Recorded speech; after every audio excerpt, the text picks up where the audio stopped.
being middle-aged, it comes with a lot of challenges, careful planning, and if you got the right mindset, awesome rewards. It's one of the main reasons I named this channel Midlife Strife. It's geared towards the specific circumstances most of us deal with on a daily basis. This video is to let you know you're not alone and there are ways to overcome and achieve all your goals. Stick around because this is Midlife Strife.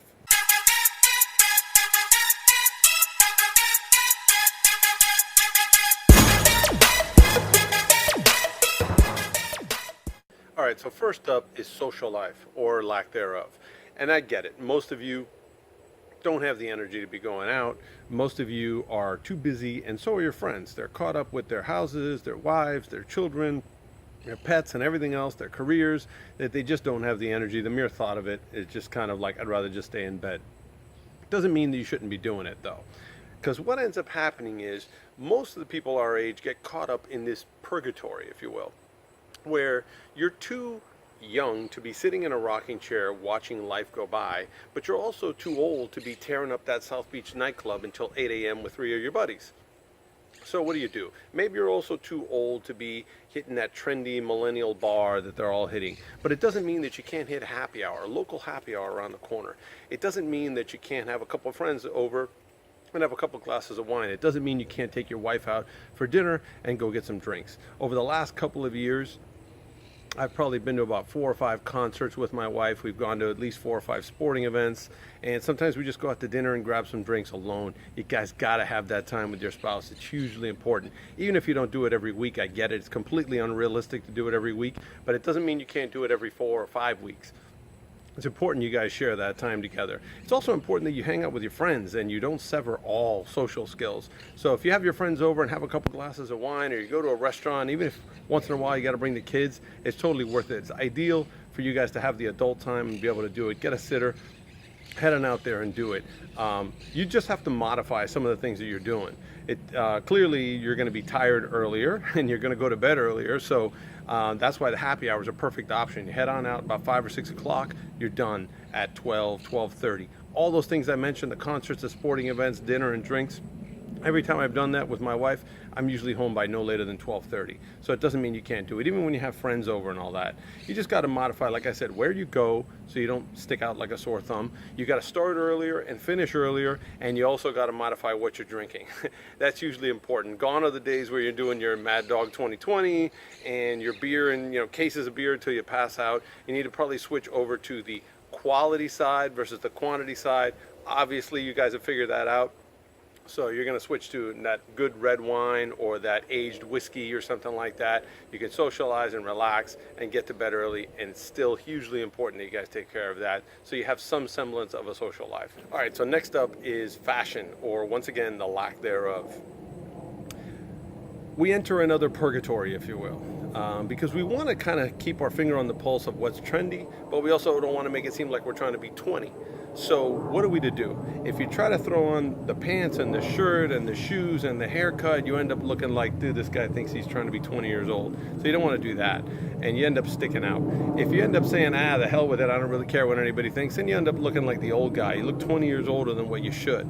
So again, we're stuck. So what are we to do? What I end up doing is I end up taking a couple of pieces, 1 or 2. So maybe you just do the shoes one day, and the next day you do the pants and some sunglasses or whatever, and you try to stick with what's good without trying to put the whole thing together. You do 1 or 2 pieces, and it looks like you have some semblance of what's in and what's trendy without trying to look like you're 20. And that's what I do. You can also go to your barber or your women, whoever cuts your hair, and just tell them, listen, I like that trendy cut that's out right now, but I don't want to look like I'm 20. I've done this. I've actually had this conversation where I was like, wow, I actually like that cut, but I don't want to look like I'm trying to be 20 years old. So if you talk to the barber and you say, hey, you know what?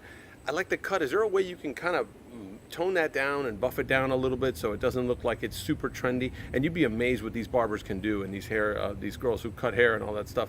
You can end up modifying it to where it fits your age, to where it resembles the look that's trendy, but you're not trying to be like extreme over the top, like these guys, clipping the whole sides of their head and super long hair on the top. You just kind of tone it down to fit your age, and that way you go, okay, well, this guy's got at least some idea of what's fashionable, but he's not trying to be all trendy. Or maybe you're that kind of person, you just don't care.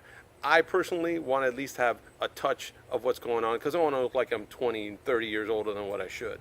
What most people end up doing is, well, I'll just keep doing what I've been doing for the last 5 or 10 years. If you do that, the downside to that is you end up looking older than what you are. It's a good idea to at least have a little bit of a fashion sense, even if it's just, like I said, shoes or a shirt one day and then pants another day, and something like that. So you have small pieces so it doesn't look like you're trying too hard, and at least it gives you a better look.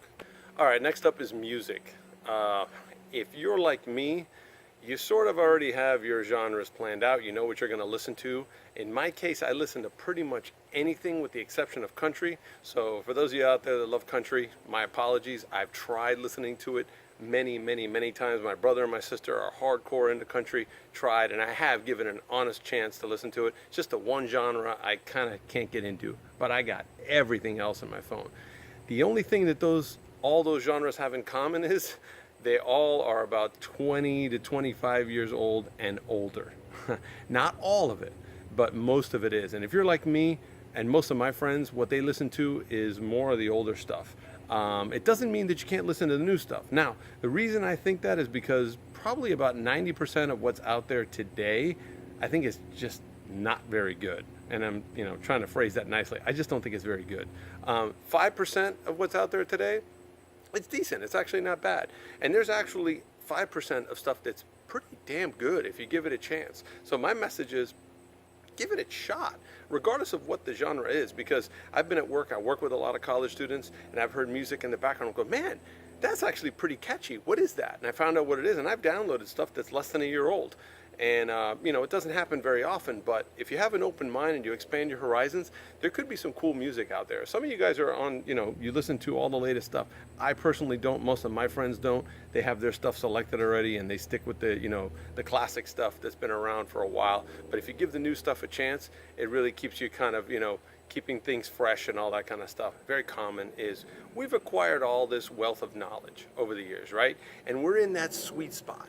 We're in that area where we're old enough to know what we're talking about. We have an established career. We already own a home, probably. Some of us own businesses, and we got kids and all that kind of stuff. So we're reputable as far as where our age is, and we're not too old to where like there's that crazy old guy who thinks he knows everything, and he's 70 years old. No one's going to listen to him. So we got that sweet spot going on. But as a result of that, most of us want to take this information that we've bottled up and we want to spew it to anyone who will listen who is 20 years younger than us or more. Aside from our kids, we want to just take it and we talk about whether it's politics or gas prices or mortgages or interest rates or the stock market or whatever it is that you seem to know about. Hey, you want to buy a car? I know everything there is to buy a car. I bought 7 cars over the years. And honestly, my message to you is don't do that. It's a douche move. I tend to talk about that stuff when someone asks me about it. If someone brings it up, or if the conversation is already circulating around that, I'll put my 2 cents in, or if someone, like I said, if someone asks me about it. But there's a lot of people I know that they just start spewing out information, and they're pretty knowledgeable about what they're talking about, but to everybody else who's not interested, it's just a douche move. It's obnoxious. So, use it when it comes up and that kind of stuff, but I've noticed that that's another thing that middle-aged people do because they have this wealth and because they have this, wealth of knowledge, I should say, and reputation. They want to just teach everyone and anyone who doesn't even ask, and it's just a douche move. So don't do that. All right, last up is the biggie. All right, the obvious one, the physical. Okay, our bodies are not the same as they were when we were in our 20s. That's obvious. Okay, so what can we do? Does it mean that we just have to kind of sit there in a corner and rot and not do anything anymore? Of course not. Because there's this thing that we do. All people in their middle-aged, men and women do it, typically more men, but women do it as well. What ends up happening is we enter this bubble of things that we can physically do. So out there, for example, you're in your yard and you're planting a tree, let's just say, for example, and you've been out there an hour and a half. It's a decent sized tree, and when you finish with that, you throw out your back, and the next day you're sore and you're stiff and you're injured, and you end up telling yourself the next day, oh man, I threw my back out, I'm not doing that anymore, I just can't do that anymore. So what happens is, one more thing in your spectrum of what you can do, just contract it, just got eliminated from the list. And then you fast forward maybe, I don't know, a couple years, one day you're out raking leaves, or if you live up north, you're shoveling snow, And after you're doing that, like, man, my shoulder's killing me, my biceps killing me. I just can't do that anymore. I'm not going to do that anymore. I'm going to have the kids do it, or I'll have the neighbor help me do it, or whatever. So then it contracts even further. Now you can do less. And then maybe one day you're out, for nostalgia's sake, I'm going to take the kids to a theme park. I used to walk all day. And then when you get out there, you realize, man, I can only walk like an hour, and I got to sit down. My knees hurt, and I'm tired, and all this kind of stuff. So you start walking only an hour. And then that hour turns into 45 minutes, and then 30 minutes. And before you know it, you fast forward, you're 70 years old, you're stuck in a wheelchair, and you can't move from here to there. Now, why does that happen? Because as years go by, now, at this time, when you're in your middle age, this is the time that you need to push back. You need to do more, not less. So what people end up doing is they start closing this circle of what they can do. I can't do that anymore. Man, I did that. I'm not going to do that anymore. Man, I did the other thing. I'm not going to do that anymore. And they do less and less and less and less. When in actuality, what you need to be doing is more. You need to be training. When your body gets sore and your body gets injured, it's not your body's way of saying you can't do this anymore. It's your body's way of saying, under the present circumstances, with the endurance you have, with the muscular strength you have, with your core strength that you have, and your lack of training that you have, you cannot handle this right now. That doesn't mean ever. It just means you can't do it now. It would be the equivalent of me not having touched a weight in 10 years, going in there, trying to bench 200 pounds and try to rep out 3 times, and I'm going to get injured and I'm going to be super sore the next day. Would I wake up the next day going, oh man, I'm sore, I'm injured, I'm never going to do that again? No, it was just a dumb move. You have to build it up. If you're trying to do something you haven't done in months or years, your body's just going to go, whoa, whoa, whoa, what the heck is going on? It doesn't mean you should never do it again. It just means you're not built up to that.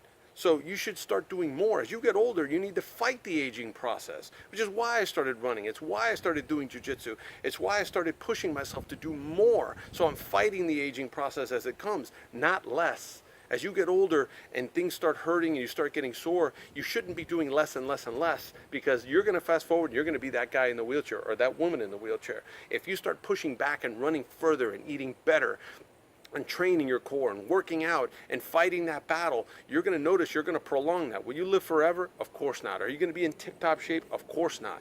But if you keep walking and keep pushing yourself, when you go plant that tree, or when you go shovel that snow, or rake those leaves, your body's going to be used to working out, to getting that condition, your strength, your grip strength, your core strength, your lower back, all that stuff's going to be ready to handle it because you've built it up. So when you feel that pain and that injury, you shouldn't start contracting what you should do. You should start expanding what you can do and build yourself up so that when you go to do it next time, you're able to do it. That's the biggest mistake I see people in middle age doing, is doing less and less and less, and when they should be doing more and more and more. And that's just one of those things that, I don't know, I just can't wrap my mind around why people do that.